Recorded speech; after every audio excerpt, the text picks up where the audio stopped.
हरियाणा की हर अपडेट के लिए बेल आइकन दबाएं और सब्सक्राइब करें STV हरियाणा न्यूज।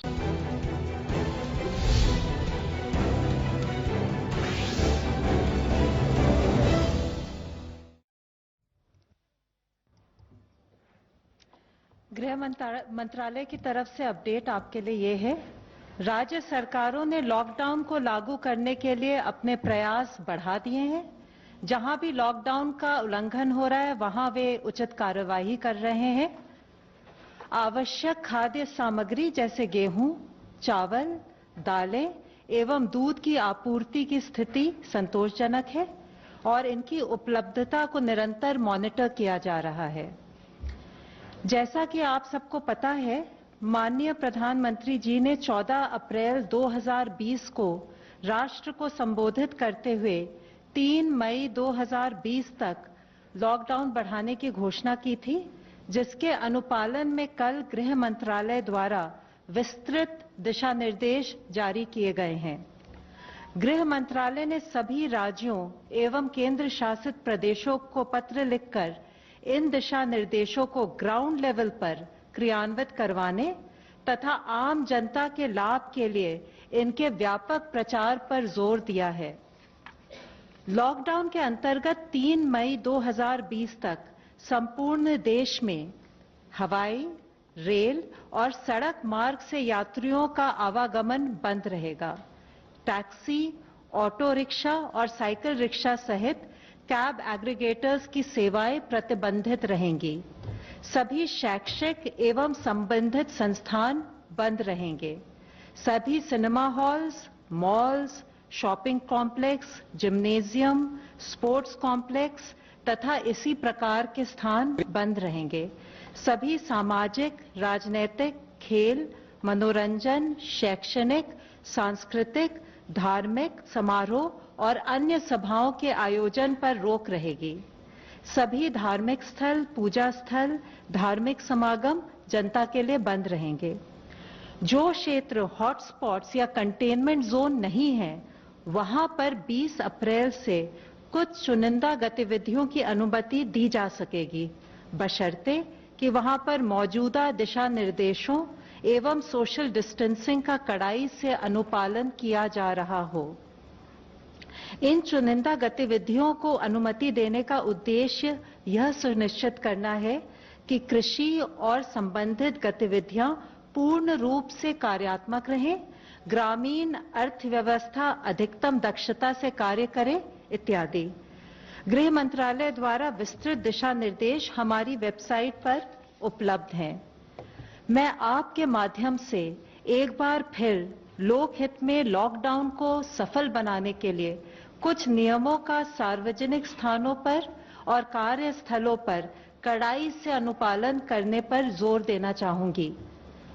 अनिवार्य रूप से सभी सार्वजनिक और कार्यस्थलों पर फेस मास्क पहना जाए, सोशल डिस्टेंसिंग का पालन किया जाए, 5 से अधिक लोग सार्वजनिक स्थानों पर एकत्र ना हों, सार्वजनिक स्थानों पर थूके नहीं, शराब, गुटखा, तंबाकू की बिक्री को सख्ती से प्रतिबंधित किया जाए, कार्यस्थलों पर टेम्परेचर स्क्रीनिंग की जाए और सैनिटाइजर्स का प्रयोग किया जाए।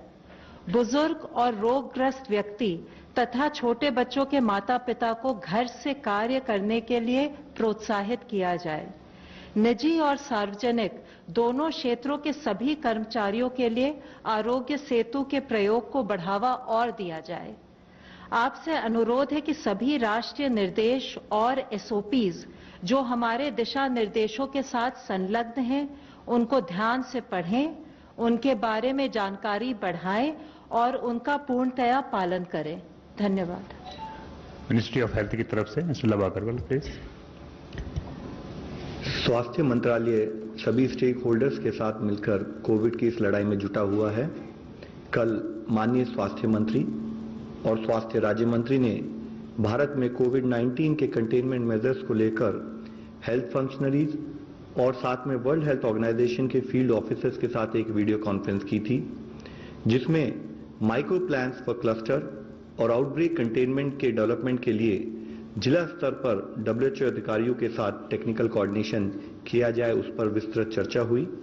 साथ ही स्वास्थ्य मंत्रालय WHO की national polio surveillance network team की सर्विसेज को यूटिलाइज करते हुए हमारी ऑनगोइंग सर्विलेंस को कैसे स्ट्रेंथन किया जाए, उस पर भी एक एक्शन प्लान बनाया गया। माननीय स्वास्थ्य मंत्री ने कन्फेडरेशन ऑफ इंडियन इंडस्ट्री द्वारा ऑर्गेनाइज्ड इंटरेक्शन में इंडियन इंडस्ट्री लीडर्स के साथ भी बातचीत की, जहां उन्होंने PM केयर्स फंड में योगदान देने के लिए इंडियन इंडस्ट्री को धन्यवाद दिया। साथ ही माननीय मंत्री जी ने उन्हें एश्योरेंस दिया कि सरकार उनके सामने आने वाली कठिनाइयों से अवगत है और इकोनॉमी के रिवाइवल के लिए किए जा रहे मेजर्स के द्वारा उनके कंसर्न्स को एड्रेस भी किया।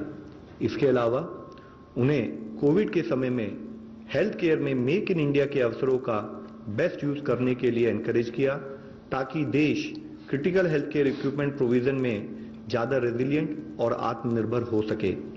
स्वास्थ्य मंत्रालय ने लॉकडाउन के दौरान सेफ ड्रिंकिंग वाटर प्रैक्टिसेस के लिए एक एडवाइजरी कल जारी की है, जिसके तहत पब्लिक हेल्थ डिपार्टमेंट को रिलीफ कैंप्स पर विशेष ध्यान देने और समाज के वल्नरेबल सेक्शंस के लिए पानी की सप्लाई बढ़ाने की सलाह दी गई है।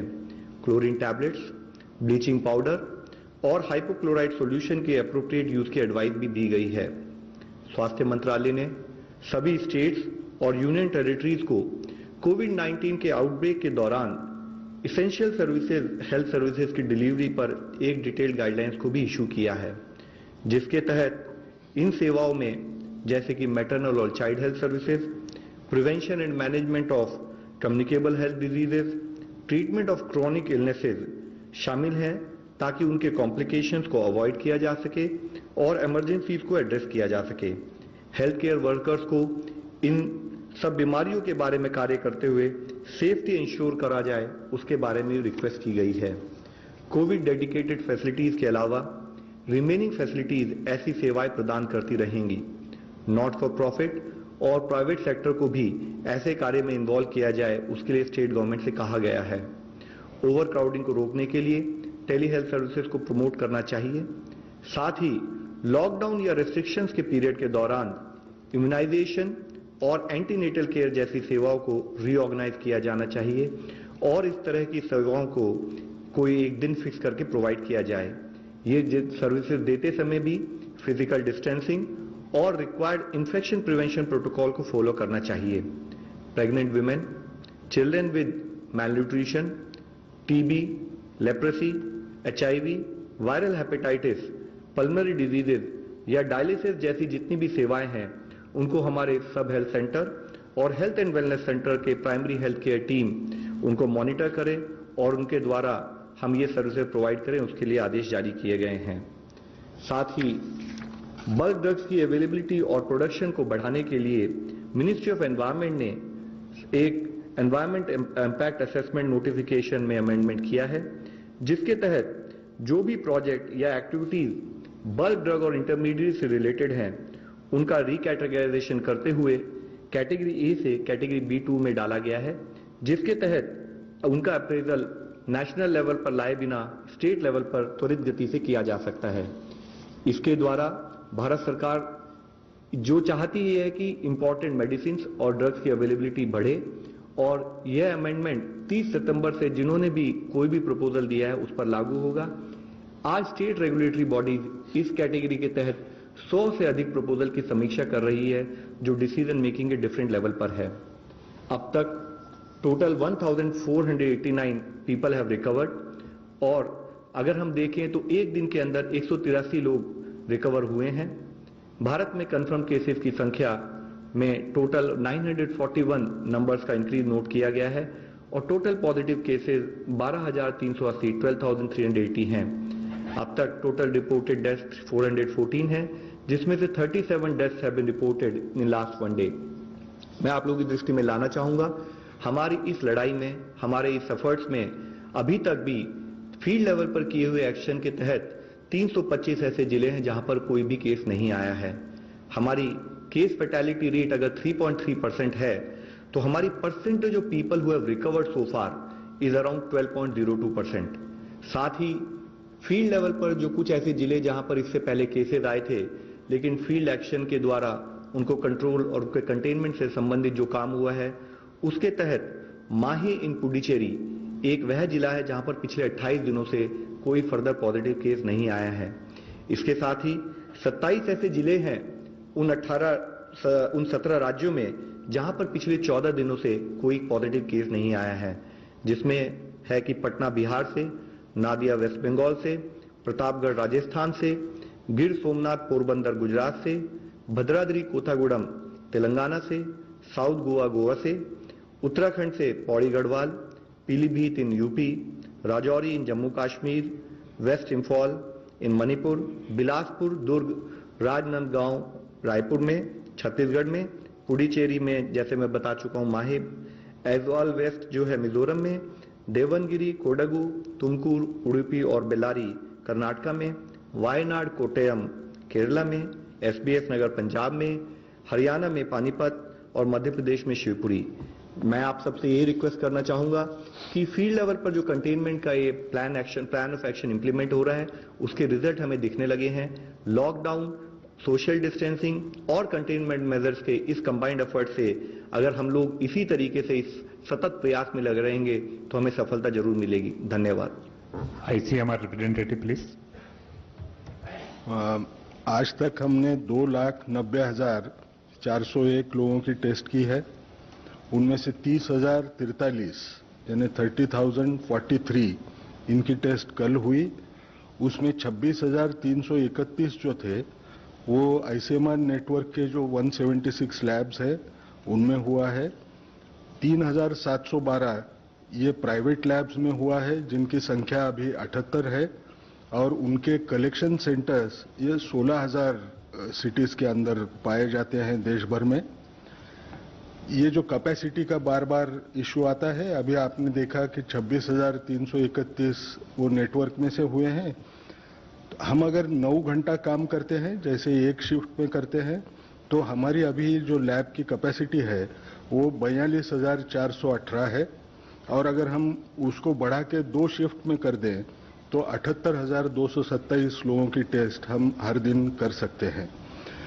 दूसरी बात जो बार बार पूछ रहे थे सब, रैपिड टेस्ट किट्स आए क्या? 2 किस्म के रैपिड टेस्ट किट्स आज आ चुके हैं। एक लिवजॉन करके कंपनी का है, एक वॉन्फ्लो करके कंपनी का है। ये जो टेस्ट किट्स हैं इनकी संख्या लिवजॉन की 2 लाख और वॉन्फ्लो की 3 लाख है। इन दोनों किट में थोड़ा सा फर्क है। फर्क यह है कि लिवजॉन का जो किट है लिवजॉन का किट और वॉन्फ्लो के किट में IgG और IgM 2 अलग बैंड्स आते हैं क्या? एक इसमें दोनों बैंड एक साथ होते हैं जिसके बारे में हम थोड़ी चर्चा करके देखें। इन दोनों किट्स की सेंसिटिविटी 80% से ज्यादा है और स्पेसिफिसिटी भी तकरीबन 84% से ऊपर ही है। तो जिस ढंग से इनका जो क्लेम है कि ये टेस्ट अच्छे हैं, शायद उसका पहला इस्तेमाल होगा और हमको खुद को भी उसके बारे में फील्ड कंडीशंस में का पता चल जाएगा। अब जब इन चीजों की हम बात करते हैं तो 2 चीजें समझना जरूरी है। ये सीरोलॉजिक किट्स है। अब जब हम सीरोलॉजिक किट्स बोलते हैं, जो एंटीबॉडी देखने के किट्स जिसको हम अभी रैपिड किट करके ज्यादा जानते हैं, वो किट्स के बारे में हमको थोड़ा समझना पड़ेगा। मेरे शरीर में अगर विषाणु गया तो मुझे क्या दिखेगा? सबसे पहले मेरे नेजल स्वैब या ओरल फेरेंजियल स्वैब, जहां से स्वैब जो हम लेते हैं उसमें विषाणु नजर आएगा। मैं अगर और 8 दिन रुकूं, 8 दिन के बाद में मुझे क्या दिखाई देगा कि जैसे मुझे लक्षण आना शुरू हो जाएंगे, उन विषाणु की संख्या ये मेरे गले में या नाक में रहे वो सबसे ज्यादा होती है जब लक्षण आते हैं। जब उसके बाद में ये गिरना शुरू हो जाती है। अब उस वक्त एंटीबॉडी को क्या होगा? अब थोड़ा एंटीबॉडी के बारे में हम समझ लें, यानी वो क्लैरिटी हमको लोगों तक पहुंचाने आएगी। मेरे शरीर में अगर कोई विषाणु गया तो वो विषाणु को लड़ने के लिए मेरा शरीर कुछ शस्त्र तैयार करता है जिनको हम साइंटिफिक भाषा में एंटीबॉडी बोलते हैं। ये एंटीबॉडी जो होती है, जैसे अगर मुझे बताना है, समझो इस किस्म का विषाणु है तो एंटीबॉडी इससे एग्जैक्टली उल्टी होती है, वो इस किस्म की रहेगी और उसको चिपक जाएगी तो वो विषाणु नाकाम हो जाएगा। अब हमको एक समझना है, इनमें टाइप्स होते हैं। सबसे पहली एंटीबॉडी जो आती है वो IgM किस्म की एंटीबॉडी आती है। ये जो IgM किस्म की जो एंटीबॉडी होती है ये ज्यादा दिन रुकती नहीं, थोड़े दिन के बाद में चले जाना अपेक्षित रहता है। IgM एंटीबॉडी जैसे आती है तो हमको पता चलता है कि ये इन्फेक्शन रिसेंट है, ऐसे में लगा है। जब IgG एंटीबॉडी आएगी तो मुझे ये पता चलेगा कि मेरी प्रतिकार शक्ति अच्छी हो रही है। इसका मायना सिर्फ IgG अगर मुझे दिखा और IgM नहीं दिखा तो मैं ये समझ सकता हूं ये पुराना इन्फेक्शन है। अब इतना मैंने क्यों बताया, उसके दो कारण हैं। जब हम रैपिड एंटीबॉडी टेस्ट करेंगे तो ये rapid antibody test early diagnosis के लिए नहीं है, ये लोगों ने समझना बहुत जरूरी है। अर्ली डायग्नोसिस को क्यों नहीं है कि हमने 10 दिन होने के बाद में या ऑलमोस्ट 2 हफ्ते होने के बाद में समझो मैंने एंटीबॉडी टेस्ट की तो 80% लोगों में ही सिर्फ वो एंटीबॉडी दिखती है। इसका मतलब मेरा डायग्नोसिस 20% में मैं सिर्फ एंटीबॉडी इस्तेमाल करूं तो 15 दिन होने के बाद में भी मैं बोल नहीं पाऊंगा। इसलिए ये डायग्नोसिस के लिए इस्तेमाल नहीं होती है, ये इस्तेमाल होती है सर्वेलेंस के पर्पस के लिए। सर्वेलेंस यानी क्या, जैसे अग्रवाल साहब बार बार आपको ये बता रहे हैं कि हॉटस्पॉट्स होते हैं।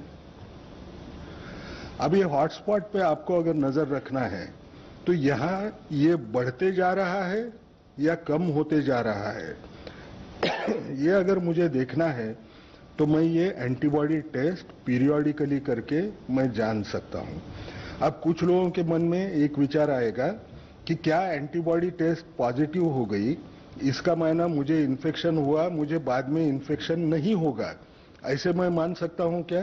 तो हमको एक दूसरी चीज समझना है। कोई भी विषाणु के खिलाफ जब एंटीबॉडी तैयार होती है, हर विषाणु उस विषाणु के साथ बाद में अच्छे ढंग से लड़ सकती है वो एंटीबॉडी, ऐसे नहीं होता है। उदाहरण के तौर पे देता हूं, मुझे अभी यहाँ हिंदी में क्या बोलते हैं मालूम नहीं, वैरिसेला जोस्टर करके जो होती, चिकन पॉक्स जो होता है ना, चिकन पॉक्स की जो बीमारी होती है उसमें जो एंटीबॉडी एक बार तैयार हो जाए तो इतने अच्छे दर्जे की होती है, इतनी अच्छी क्वालिटी होती है कि जिंदगी भर बाद में नए सिरे से ये चिकन पॉक्स आपको कभी होता नहीं। लेकिन उसी हिसाब से अगर आपने देखा तो साइंस में का पैराडॉक्स देखो, आपको HIV इन्फेक्शन हुआ, मेरे शरीर में HIV एंटीबॉडी जिंदगी भर दिखेगी लेकिन वो HIV के खिलाफ प्रोटेक्ट नहीं करती है। तो एंटीबॉडी दिखे भी तो हम ये नहीं समझ सकते हैं कि इसका मायना मुझे हुआ ही नहीं है। ये देख यानी मेरा इम्यून रिस्पांस बहुत स्ट्रांग है, अभी मुझे कभी होगा नहीं, ये बोलना कठिन होता है। कब तक कठिन होगा? जब तक इसके ऊपर अच्छा संशोधन नहीं होता, ये एंटीबॉडी कितनी अच्छे ढंग की है इसका पता नहीं चलता, जब तक हम इसको इस्तेमाल नहीं कर सकते इस ढंग से। ये क्यों बोल रहा हूं? हमने सर्वेलेंस पर्पस के लिए इस्तेमाल करना है, ट्रेंड देखने के लिए इस्तेमाल करना है, लेकिन इसको हम अर्ली डायग्नोसिस के हिसाब से हमने कभी इस्तेमाल करना नहीं चाहिए। अब दूसरी बड़ी बात कि हम जब ये एंटीबॉडी टेस्ट के इंडिकेशन बोल रहे हैं कि ये सर्वेलेंस में इस्तेमाल करते हैं, तो फिर एक बार हम याद करवा के देख लें कि ये RT-PCR जो है पहली वायरोलॉजिक टेस्ट हम किन किन लोगों को दे रहे हैं। अब अगर मैं आपको बोलूं, फिर पुरानी याददाश्त आपको दिलवा दूं कि ये जो टेस्ट किट है, ये जो टेस्ट है किस किस को ऑफर होती है?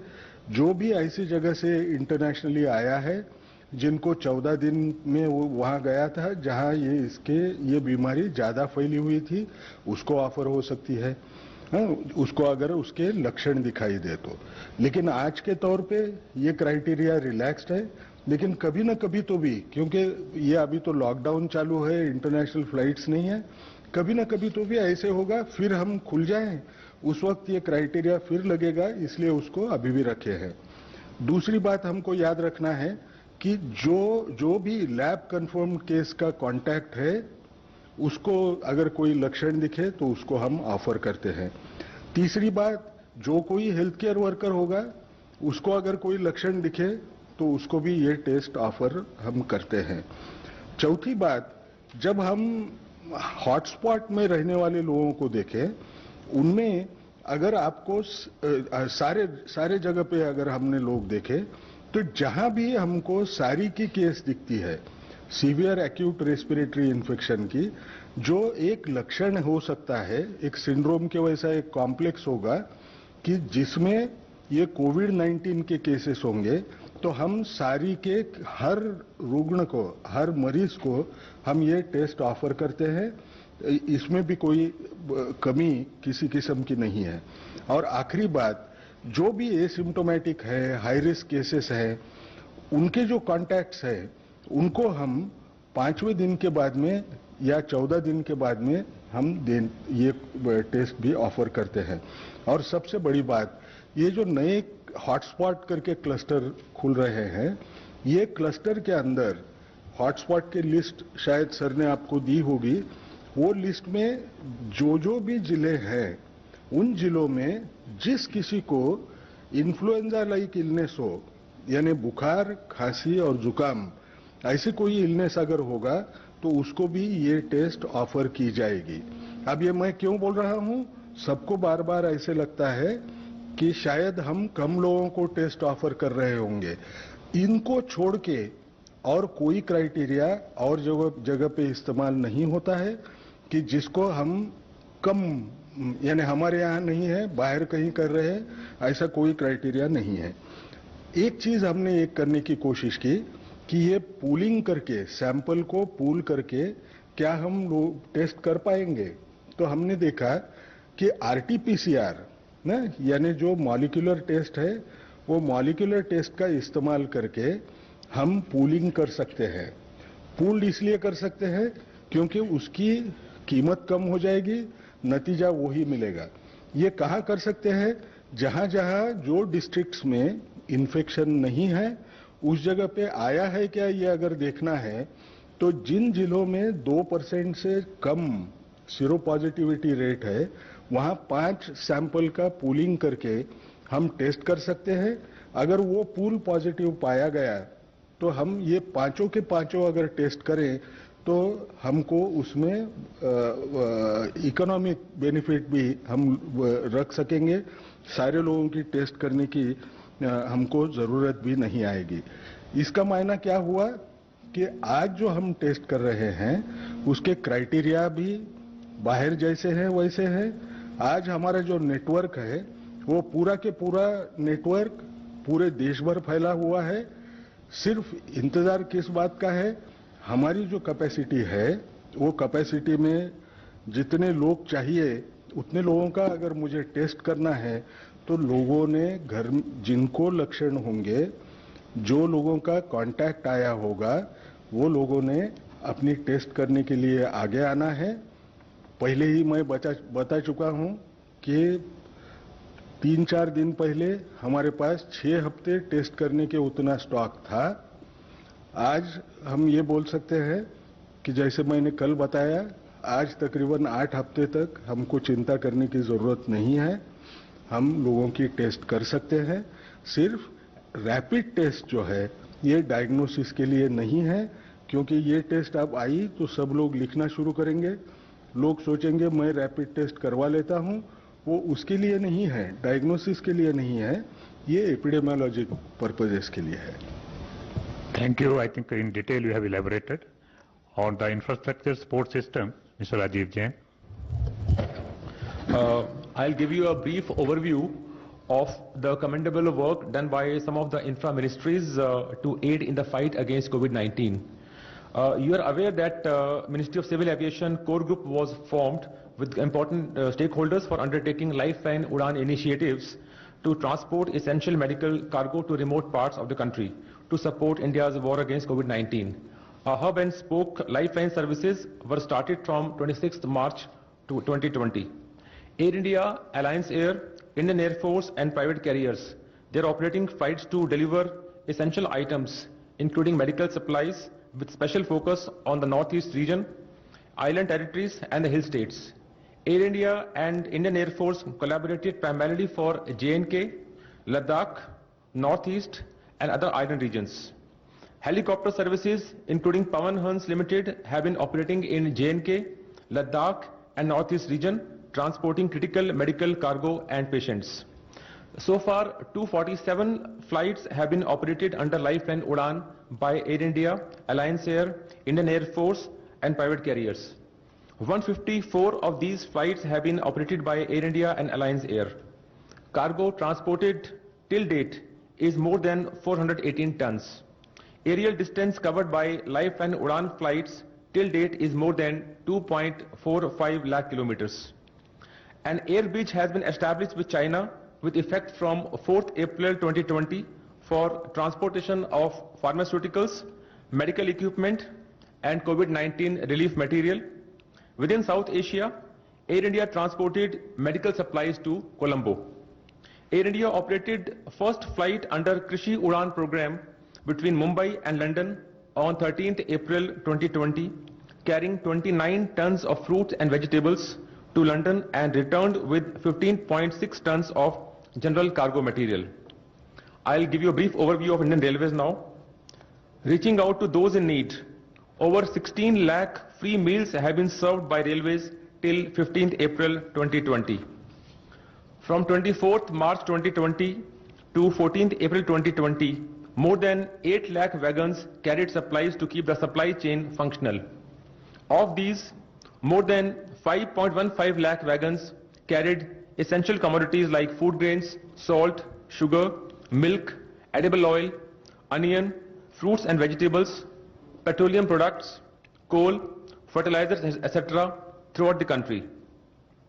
In order to supplement the national health care efforts to fight COVID-19, 5,000 beds in 17 dedicated hospitals and 33 isolated hospitals blocks in railway hospitals have been identified for treatment of COVID-19 patients. Over 10,500 quarantine beds have been made available across the Indian Railways to fight COVID-19. Over 5,000 train coaches to serve as quarantine isolation facilities for up to 80,000 beds have been created in quick time for any contingency related to COVID-19 fight back. So far as Indian Posts are concerned, India Post has leveraged its vast network of more than 1.5 lakh post offices and 4 lakh postal employees on ground to provide delivery of essential services